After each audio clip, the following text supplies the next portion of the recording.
तो दर्शक बंधु आपण माने घरे गैस सिलिंडर यूज करूछंती कि तो आपण मानक पई एलपीजी गैस को नहीं आसीची एक बड़ अपडेट। एलपीजी गैस सिलिंडर को नहीं सरकार तरफ आसिला नुआ नियम।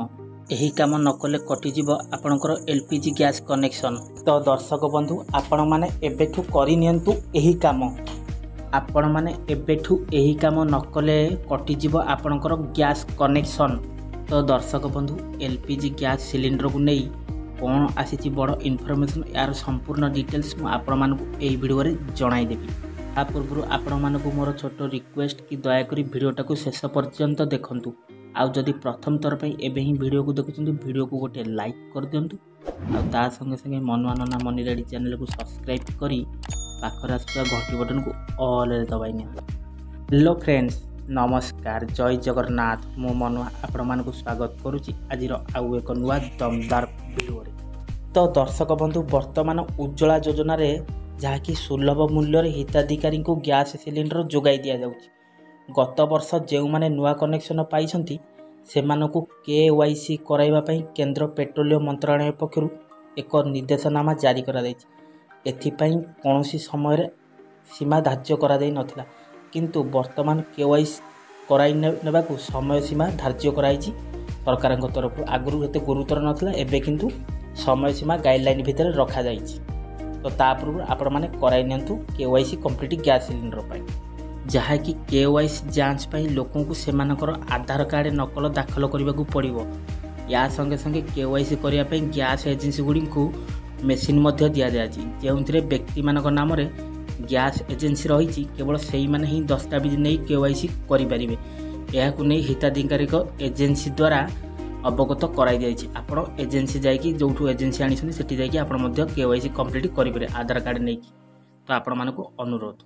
तो दर्शक बंधु जहाँकि केंद्र सरकार जारी कर नूतन नियम अनुजाई जो मैंने केवाईसी कराई नाहंती किंबा कराइबाकू मन बलाउ नाहंती सेमानक पई गैस कनेक्शन कटि जाई पारे किंबा सेमानकु सिलिंडर बाबद रे सब्सिडी न मिल पारे। तेणु एहीपरि समस्या आपण को रक्षा पाइबा पई आपण तुरंत निकटस्थ गैस सिलिंडर को जाई एजेंसी पाक जाई केवाईसी कंप्लीट कराई नथु नले अकारण आपणकर गैस सब्सिडी कटि जिवो और गैस कनेक्शन भी आपणकर कटि जिवो। आथुर आपण बंची पारिबे। आपणको हमर अनुरोध जहाँ कि केवाईसी कंप्लीट कराई नथु। जहाँ कि केंद्र सरकार नूतन नियम जोगु जो माने नकली दस्तावेज नहीं सिलिंडर पाउछंती सेमानकर कनेक्शन काटी दिया जिवो। सेमानकर कोनोसी ऑनलाइन बुकिंग हेबो नहीं। नूतन नियम अनुसार यह स्पष्ट कर दिया जायछि जे कोनोसी घरे समान नाम रे जदि दुईटी अधिक गैस सिलिंडर थाए तेबे द्वितीय सिलिंडर स्वयं भाव में ब्लॉक हो जिवो बोली सूचना मध्य आसी जायछि भारत सरकार तरफ। दर्शक बंधु यार अर्थ कि गोटे परिवार पई केवल गोटे सिलिंडर जोगाई दिया पई प्रावधान रही। समस्त बेआईन संयोगीकरण को ब्लॉक करने केंद्र सरकार पक्षर जहाँकि दृढ़ पदक्षेप नि भली हिताधिकारी को चिन्हट कर सारिया परे केंद्र सरकार यही व्यवस्था कार्यकारी करुछंती। यह व्यतीत जो माने गोटे घरे एकाधिक सिलिंडर रखिछंती सेमानक विरोध में दृढ़ कार्यानुष्ठान ग्रहण करा जिवो। गैस एजेंसी गुडी को जहाँकि संयोगीकरण नहीं जांच करा दिया पई सूचना दि जायछि जहाँकि भारत सरकार तरफ नुआ गाइडलाइन जारी रही। जदि आपण मैंने कहीं दुईटी गैस यूज कर दुईटर अधिक यूज कर आप दंडनीय अपराध है आप दृढ़ कार्यानुष्ठान ग्रहण कर। तो दर्शक बंधु उज्ज्वला योजना अनुजाई जहाँकि बीपीएल सदस्य आकाउंट रे 372 टंका एवं अन्य संजोग करथिबा लोकों आकाउंट रे 47 टंका सब्सिडी भाव में जमा करा जाउछि। जदि आपणक गैस रे कनेक्शन अच्छी तेबे आपणक खाता जांच करंतु जहाँ कि सब्सिडी आसुथिले केवाईसी कराइबा आवश्यक पड़िबो नाही नचेत एहाकू 2 सप्ताह मध्य आपनकू केवाईसी करबाकू हेबो।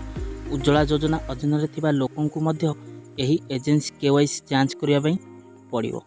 तो दर्शक बंधु एही गैस केवाईसी लिंक करिया पई आपनकू उपयुक्त डॉक्यूमेंट होउची जहाँ कि मोबाइल नंबर ता संगे ठिकाना प्रमाण पत्र Aadhaar card driving licence voter परिचय पत्र Aadhaar card passport PAN card voter परिचय पत्र राज्य किंबा सरकार पक्षर प्रदान करा जायथवा जेकोसी परिचय पत्र ग्रहण हो पारिबो।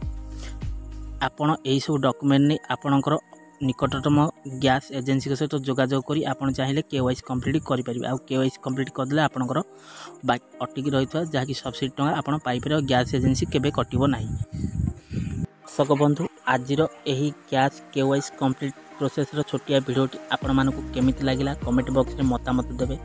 आउ जदि भिडियोटी भल लगी जे आपण सांग माने के ए विषय गैस KYC विषय जानते सांग मान सहित भिडियोटा को फुल मात्रा भिडियोटा शेयर करूँ। आ जदि प्रथम थर पर भिडियोटा को देखते एवं ही भिडियो को गोटे लाइक कर दूँ। ता संगे संगे मनुआ नना मनीराइडी चैनल को एवं ही सब्सक्राइब करी पाखे आसुवा घंटी बटन को ऑल दबाई दूँ। तो दर्शक बंधु आज भिडियोटा को मुझे रखी पुणी देखा नेक्स्ट एक एपिसोड से पर्यंत विदाई दिंतु। रोची नमस्कार, टेक केयर, बाय बाय, जय जगन्नाथ।